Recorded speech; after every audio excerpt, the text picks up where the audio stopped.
예, 세 번째 시간입니다. 과목 소개를 좀 더 하도록 하겠습니다.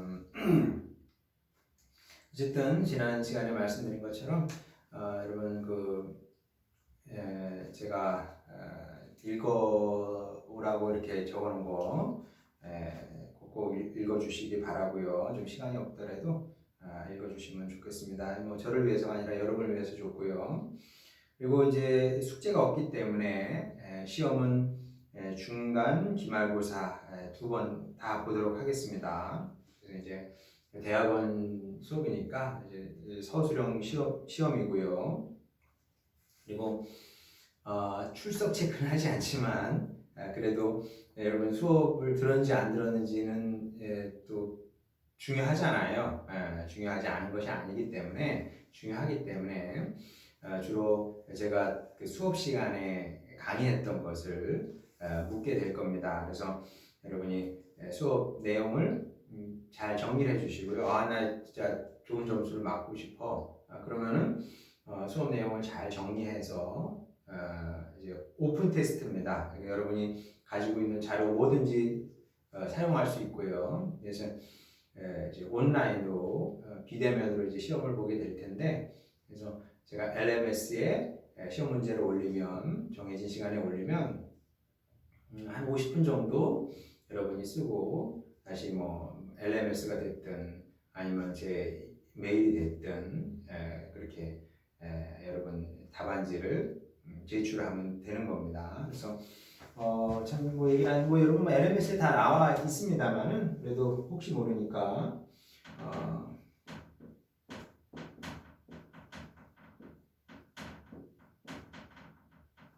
제 전화번호는 이거고요. 그 다음에 메일은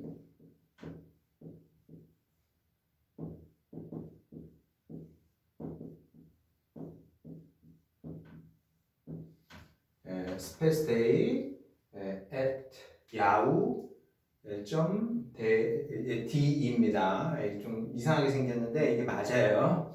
제가 이제 그 독일에 있을 때부터 썼던 그 메일이어서 바꾸지 않고 그냥 쓰고 있습니다. 그래서 혹시 질문이 있는 분들은 뭐 저한테 문자를 주시든지 뭐 카톡을 주시든지 아니면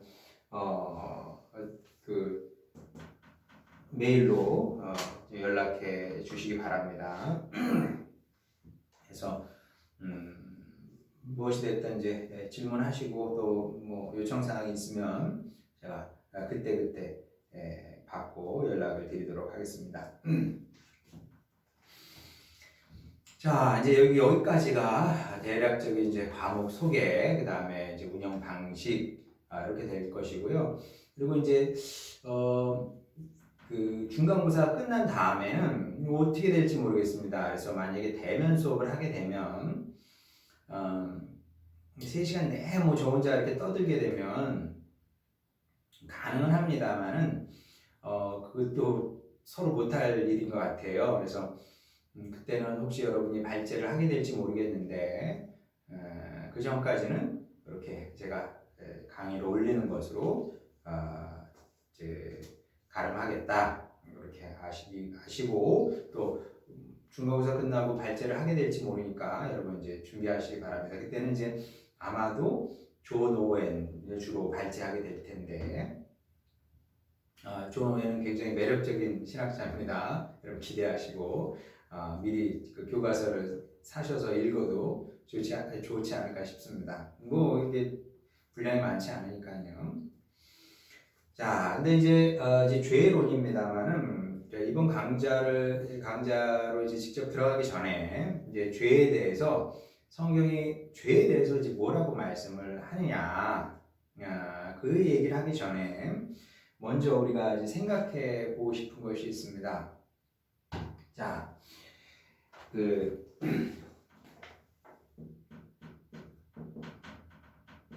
우리가 이 신학을 공부를 합니다. 저도 신학자고 여러분들 이제 대학원에 와서 공부를 하면 신학 전문가 이렇게 얘기를 할 수 있는데 신학을 공부하는 것이 무엇이냐라고 했을 때 저는 이제 처음에 신학대학에 갔더니 그때 이제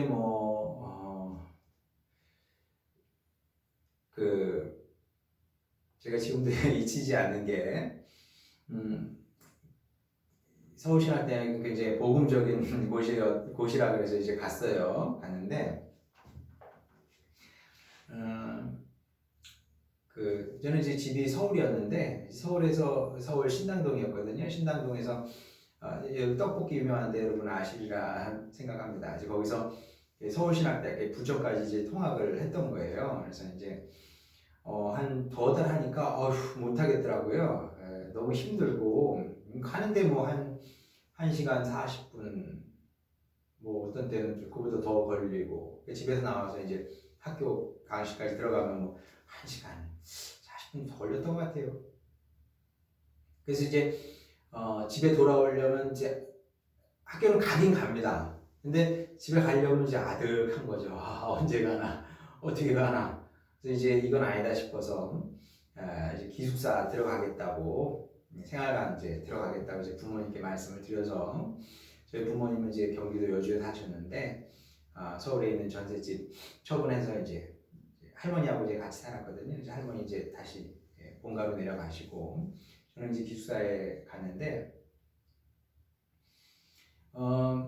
기숙사 방에 들어가니까 굉장히 좀 충격적이었어요. 선배 2명이서 그때가 5월이었는데 저는 이제 굉장히 예외적인 경우였어요. 이제 중간에 기숙사에 들어가는 경우가 거의 없는데 어떻게 이제 제가 중간에 들어갔는데 선배 2이 한 명은 우통을 다 벗고 한 명은 뒤에서 그 우통 벗은 형을 이렇게 끌어안고 우통 벗은 형은 기타를 들고 그 신나는 그 대중가요를 막 부르고 있었던 거죠. 얼마나 충격을 받았겠어요. 순진한 신학교 1학년짜리가 여기가 악마의 소굴이구나. 여기가 신학교가 아니라 악마의 소굴이구나. 너무 충격을 받아가지고 못 살겠더라고 거기서. 그래서 이제 방을 옮겨달라고 그랬어요. 나 여기 무서워서 이 방에서 못 있겠다고. 다른 방에 갔는데 거기 이제 공부를 열심히 하는 그 형이 있었습니다. 그 8학번 형이었는데 그 형은 또 너무 진 거야. 그래서 저도 이제 공부에 관심이 있으니까 이제 물어볼 거 아닙니까? 저야 뭐 1학년인데 1학년이 뭘 알겠습니까?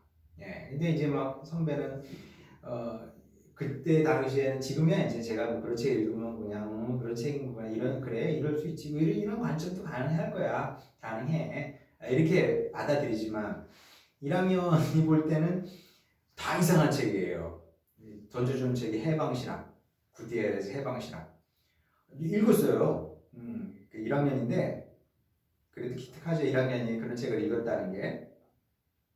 아니면 뭐 성서에 가난한 사람들, 지금은 그런 책 찾아보면 나올지도 모르겠는데 성서에 가난한 사람들은 그 민중신학적인 관점에서 쓴 책이거든요.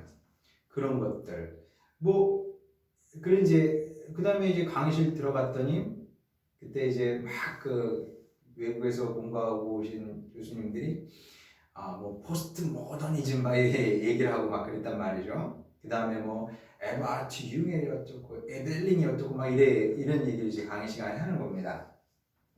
그리고 이제 또 그 당시에 이제 그 미국에서 막 박사학위 받고 또 오신 그 구약 신학 교수님은 뭐 또 다른 이제 그 미국의 신학자들, 구약 신학자들 얘기를 하는 거죠. 그다음에 무슨 뭐 여러분 아는 것처럼 뭐 폰라트가 어쩌고 저쩌고 뭐 불투만이 어쩌고 저쩌고 그다음에 또 그 발터 침멀리가 어떻고 칼바르트 틸리히가 어떻고 얘기를 하는 거죠. 그래서 그때는 저는 신학은 저런 게 신학인가 보다 그렇게 생각을 했습니다. 그런 신학 이론을 가진 사람들이 있지 않습니까? 그런 사람들을 공부하는 게 신학인가 이제 이런 생각을 했는데 물론 없지 않아 그런 부분도 있습니다. 제가 말씀을 드렸죠. 하나님을 공부한다는 것은 이제 하나님을 우리가 직접 알 수는 없기 때문에 이제 사람을 통해서 배우는 겁니다. 그래서 이제 제일 무서운 사람이 나는 직통계시로 하나님을 다 압니다. 이게 이제 교주가 되는 거죠. 그러면 그런 건 아니고요. 여러분 하나님은 질서의 하나님이시기 때문에 다 이렇게 교회 역사를 통해서 많은 선생님들을 이제 우리에게 준비시켜 놓은 거죠. 그래서 신학자는 마땅히 겸손해야 된다고 저는 믿습니다. 사실 아는 게 별로 없고요. 저도 30년 신학 공부를 했습니다만은 제가 아는 게 별로 없어요. 이 책 보면 여전히 잘 모르겠고 또 성경 펼쳐보면은 모르는 게 여전히 많고요.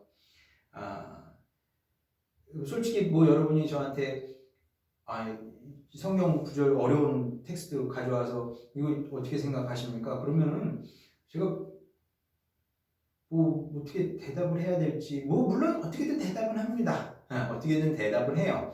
그렇지만 뭐 아주 설득력 있게 대답할 자신은 솔직히 없어요. 근데 모르거든요. 모르니까 겸손해야 되고 또 사람들을 통해서 배워야 되죠. 그리고 실제로 저도 그렇게 신학 공부를 해왔습니다. 제가 무슨 뭐 신학자들 몽땅 다 섭렵하고 공부한 것이 아니라 주로 이제 바르트를 많이 읽은 편이죠. 바르트를 공부함으로 신학을 배웠고 또 그렇게 또 신학하는 방법도 배우고 또 복음이 뭔지도 배우고 뭐 그런 겁니다. 자, 그렇지만 이게 이제 한 가지 신학 공부의 방법이긴 하지만 그렇다고 해서 뭐 신학 이론을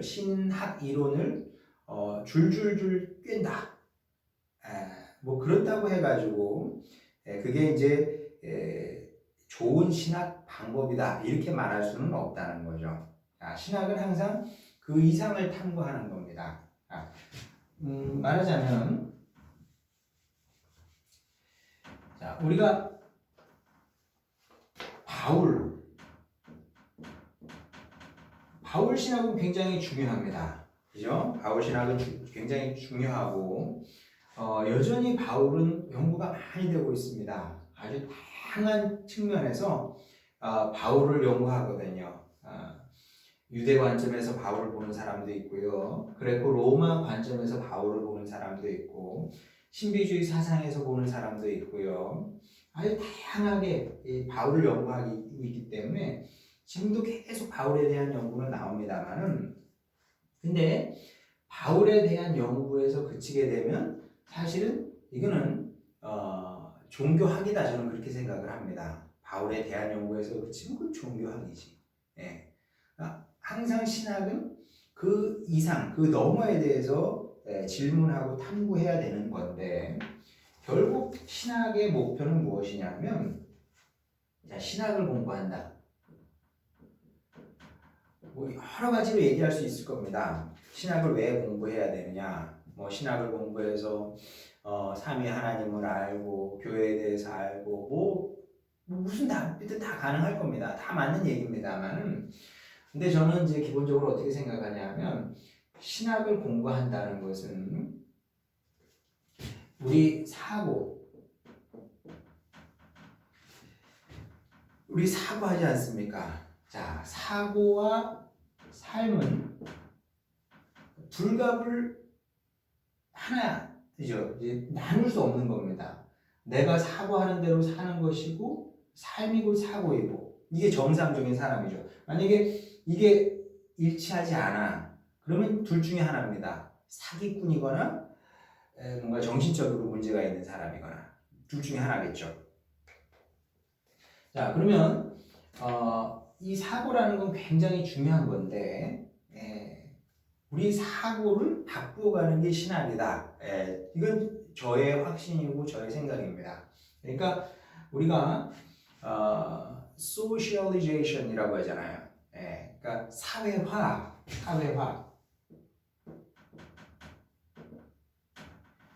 어려서부터 우리는 다양한 면으로 사회화됩니다. 자, 우리가 대한민국이라는 사회에 살고 있어서 잘 몰라요. 그런데 외국 사람이 우리나라에 와서 보게 되면 우리나라 사람의 특별하고 독특한 점들이 있다고 그래요. 그 대표적인 것이 우리나라 사람들은 달린답니다. 너무 바쁘게 막 빠르게 산다는 거죠. 근데 정작 우리는 그렇게 사는 줄 몰라요. 예. 그리고 그 외국 사람들이 볼 때 우리나라 사람들이 정말 그 이해하기 어려운 것 중에 하나는 무엇이냐면 흔히 이제 롤이라고 그러죠. 롤. 예.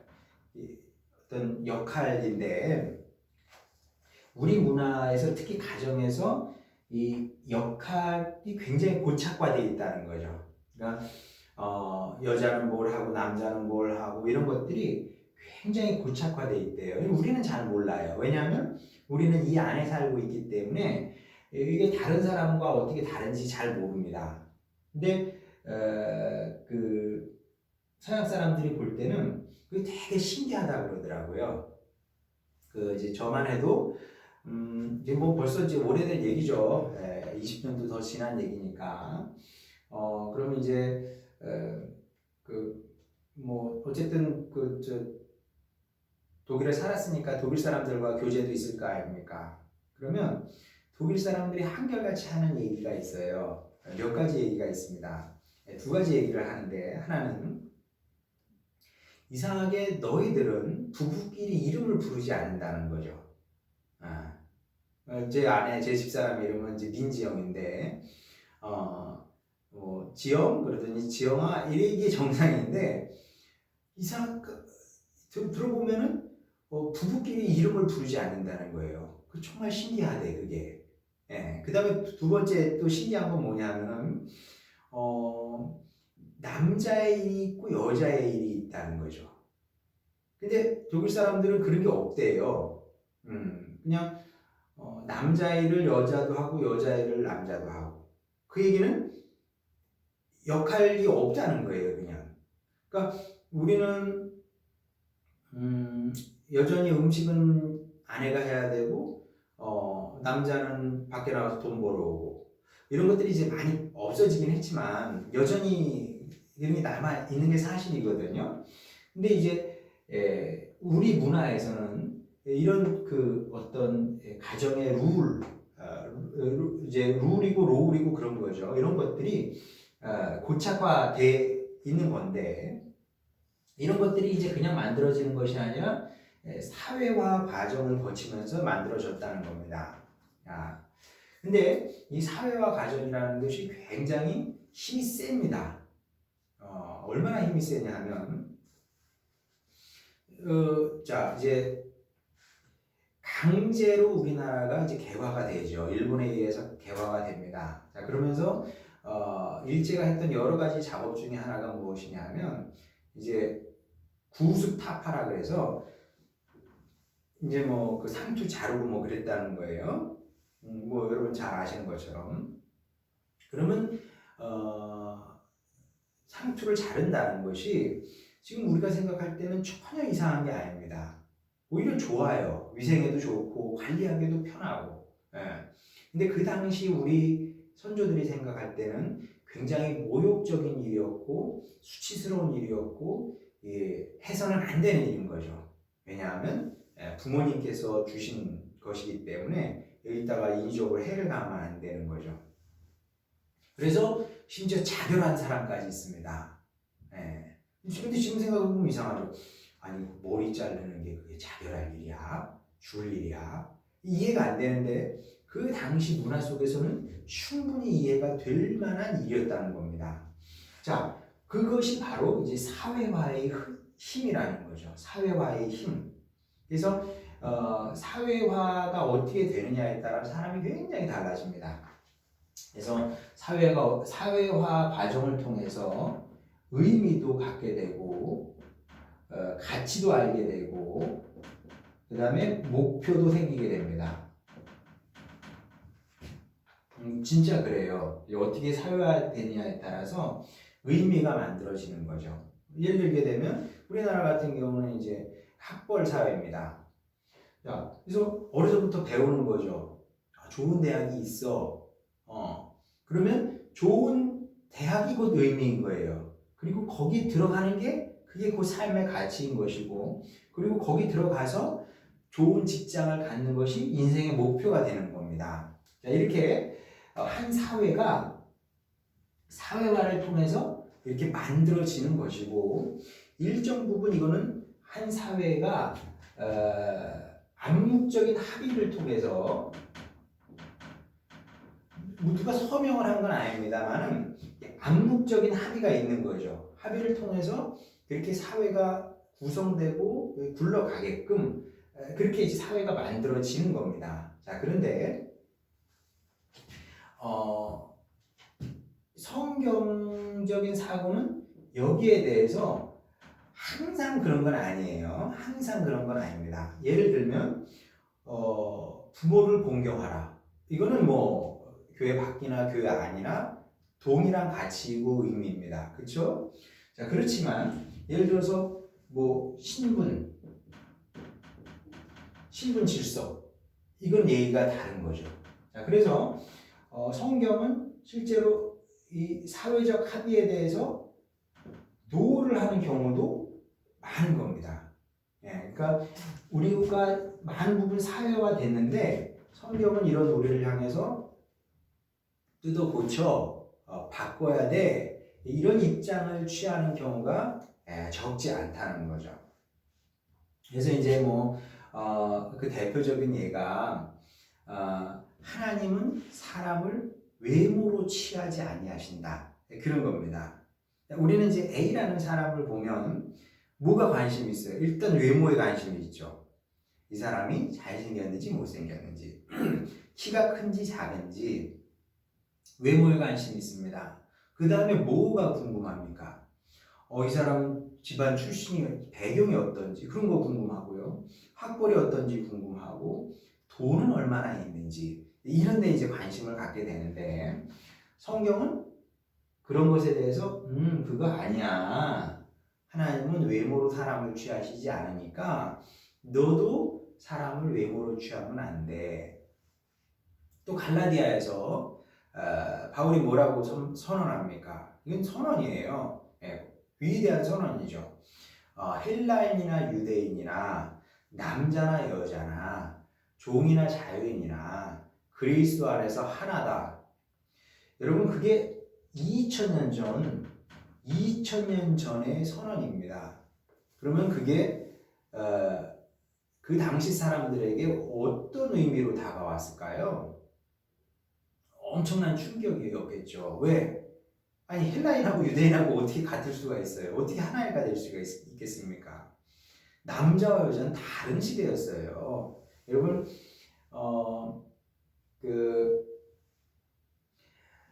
소크라테스, 플라톤, 아리스토텔레스 이런 사람들만 해도 특히 아리스토텔레스 같은 경우는 뭐 여성은 솔직히 사람 취급도 안 했죠. 그 당시에. 그런 시대였습니다. 그런 시대에 사도 바울은 아니야 하나야 다르지 않아 이런 선언을 했다는 겁니다. 그러니까 이제 대단한 거죠. 한마디로 말하면 대단한 겁니다. 그래서 이제 우리도 알게 모르게 이제 유교적인 여러분 우리가 유교적 사고를 안 할 것 같죠? 이거는 없어질 수 있는 게 아닙니다. 대한민국 사람으로 태어나서 대한민국 사회에서 살면서 대한민국식으로 사회화되면 이 유교적 사고는 없어지는 게 아니에요. 그냥 면면에 우리 내면에 아주 그냥 흐르는 게 이게 유교적 사고예요. 그러니까 이제 이런 것들이 가만히 두면은 이게 무슨 문제성인지 모르는 거죠. 근데 이런 것들이 성경을 통해서 성경이 일종의 계시의 빛을 비춰주는 겁니다. 그러면서 깨달아 알게 되는 거죠. 이게 하나님께서 기뻐하시는 게 아니구나. 남녀 차별을 두는 것이 사람을 외모로 보는 것이 이게 바른 것이 아니구나. 하나님 기뻐하시는 것이 아니구나. 자, 그래서 신학을 한다는 것은 결국은 성경적으로 사유할 수 있고 그리고 성경적으로 사는 사람이 되는 거죠. 자, 이게 신학적인 작업인데 이 굉장히 지난한 일입니다.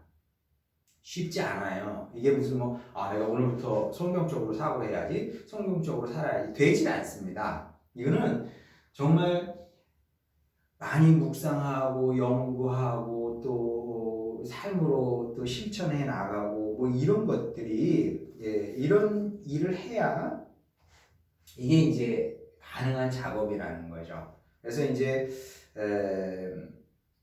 굉장히 어려운 건데 이제 시간이 다 돼서 더는 못할 것 같고요. 그래서 이제 다음 시간에는 이 신학적인 그 작업이 이제 어려운 일이고 또 사실 그래서 이제 그 죄론이 어려운 부분도 그런 겁니다. 왜냐하면은 죄론이라는 게 이제 우리 상식의 차원의 것이 아니기 때문에 이제 다루기도 어렵고 그리고 우리가 이제 사회화되는 인간은 무엇인가라고 했을 때 우리 사회가 가지고 있는 인간의 모습과 성경의 모습이 또 다르기 때문에 어려운 겁니다. 그래서 이제 다음 시간에는 이제 일반적인 그 사회의 사람 이해 그리고 인문학적이고 과학적인 인간 이해를 먼저 서론격으로 이제 공부를 해야 될 것 같습니다. 그리고 이제 그것이 끝나게 되면 그러면 이제 성경이 사람을 이제 어떻게 보는가, 특별히 이제 인간을 하나님의 형상을 가진 존귀한 존재로도 보지만 동시에 죄인으로도 보거든요. 그러면 그게 어떤 의미가 있고 왜 그런 식으로 성경은 말씀할 수밖에 없고 그 목적은 무엇인지 그런 것들을 이제 다음 시간에는 이제 그 인문학적이고 과학적인 인간 이해를 나누게 될 것이고 한 두어 시간에 걸쳐서 성경적인 인간 이해, 또 죄 이해에 대해서 여러분과 나누도록 하겠습니다. 그래서 오늘은 첫 번째 시간으로 이제 여기까지 하도록 하고 우리 다음 시간에 또 만나도록 하겠습니다. 고맙습니다.